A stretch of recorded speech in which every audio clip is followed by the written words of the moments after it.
wide spread of ages in this room, but all of us were impacted by the events of September 11th, 2001. Am I correct? Now, some of us knew people who perished, some of us knew people who might have perished, but for the grace of God. Some of us, I was sitting on George Washington Bridge when this went down. Certain images etched in my mind forever. Some people were right there. It's a life-defining event. And we know, regardless of your politics, regardless of what you think is right or wrong, our country has not been the same since. It was changing. It was a loss of innocence for our generation. Now, I'm not well familiar with this, and a few of you are, but most of you aren't. I hear tell Pearl Harbor was a similar thing for Americans. Pearl Harbor, a loss of innocence, a change in the age, a change in the way we think of things. I hear tell the assassination of President Kennedy was a similar emotional change. A calamity, a recognition that that which we think is so very solid is perhaps so much less. This was a calamity, a life-changing calamity, a faith-shaking calamity. The Israelites had a system. They had a way. They had a way of belief, a system of worship. It ended when the temple was destroyed. Now, that's then. We can just stop right here. We can say, well, that's an interesting history lesson. But here's what you need to be asking, so where is the good news? Where is the good news? You see, the words of God, come echoing through to us, regardless of the fact that human beings wrote them down.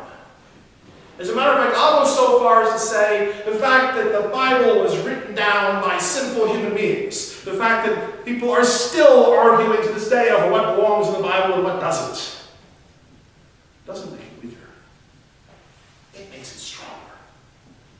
The fact that truth still comes through makes it stronger. So, what is Jesus talking about here? It was a calamity. It was the end of the world for those children of Israel when their city of God was destroyed, when their temple was destroyed. And each of us will face a calamity. Some of us have already faced calamities. We will each face a calamity, which will be transformative, which will end life in one way. It could be the loss of a job. It could be the death of a loved one. It could be facing our own mortality. We will face a calamity. I was working in Long Beach this past week. It was Thursday of last week, and on Long Beach, there's only a few places open. This local diner was open, and I'm having breakfast early in the morning. And there are two things I promise I never do in public. There are probably a lot of things I should never do in public, but there are at least two that I know I don't want to do in public. One of them is sing hymns. Have you ever noticed that? Your pastor never sings hymns? I don't sing. And well, that's just been a real career writer as a church musician too. It's like, yeah, I'm in the ministry of music, my wife can't sing. Man, this is how to know. There's a reason for that.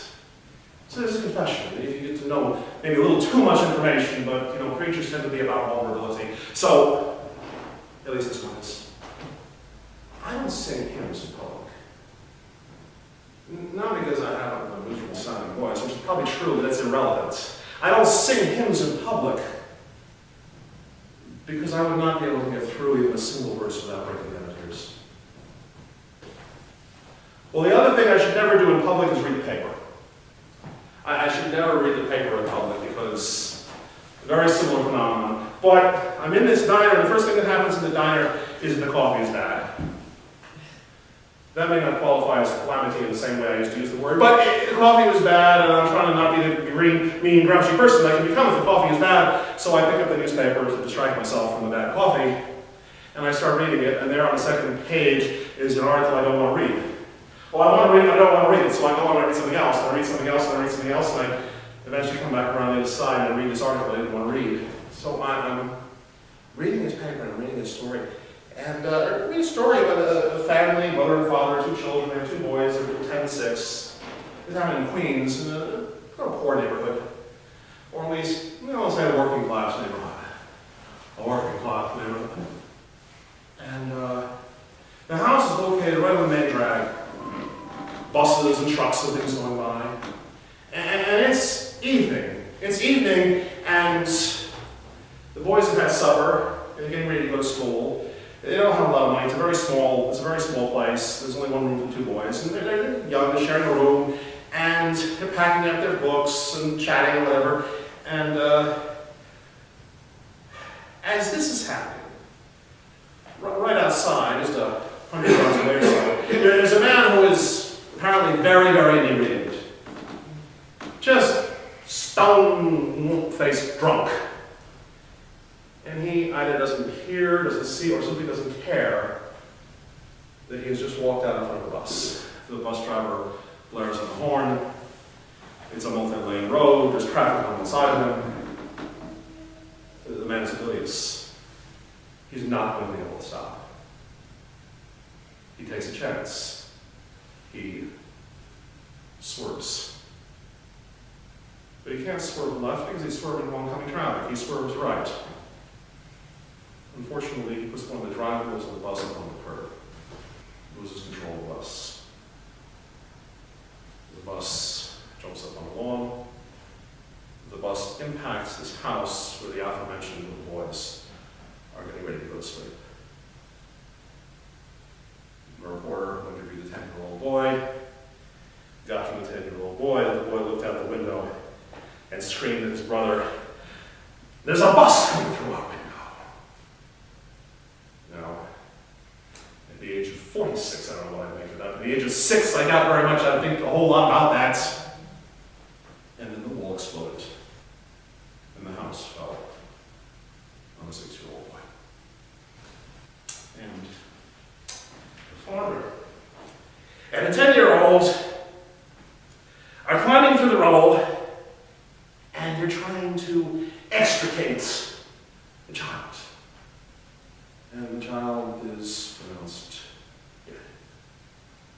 The child is pronounced dead. You know, it's funny what children will say sometimes.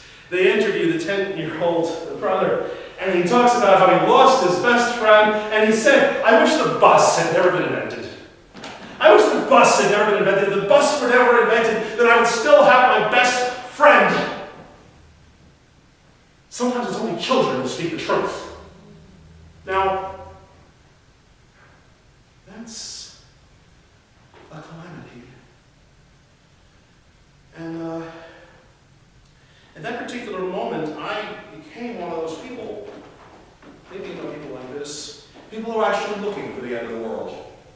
And you know people like that, they actually want the end of the world. Woody Guthrie was fond of singing a song that kind of went, "No working man. No working man prays for the break of day, unless the break of day brings the rising sun, and the rising sun brings judgment."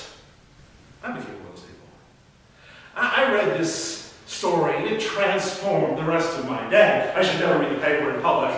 Everything I read after that, I was just a wreck. It's not a pretty sight, guys. It's not a pretty sight. A 6'4", 300-pound man in a black suit crying in a diner in his coffee is not a pretty sight. It transformed my day. And I looked up to God.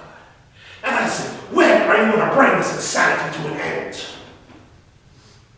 When are you going to change things, God? I've had about enough of this world now." When we're that way, we miss it.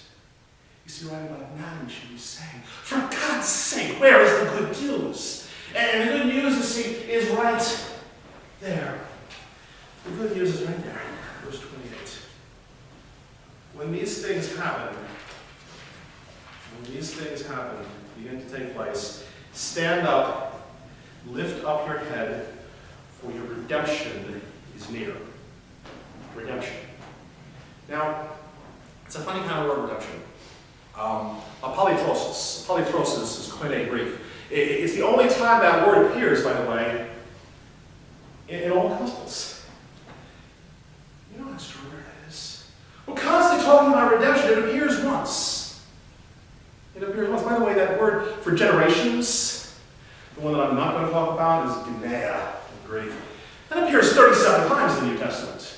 7 times alone in the Gospel of Luke. But redemption appears only once. It is something special. It is something unique. You see, brothers and sisters, the calamities are what transform us. When we face those calamities, and when we realize whatever it is we thought was solid, whether it was the government, whether it was our finances, whether it was our home, when we realize that is not what we are to place our faith in, not what we are to rely on.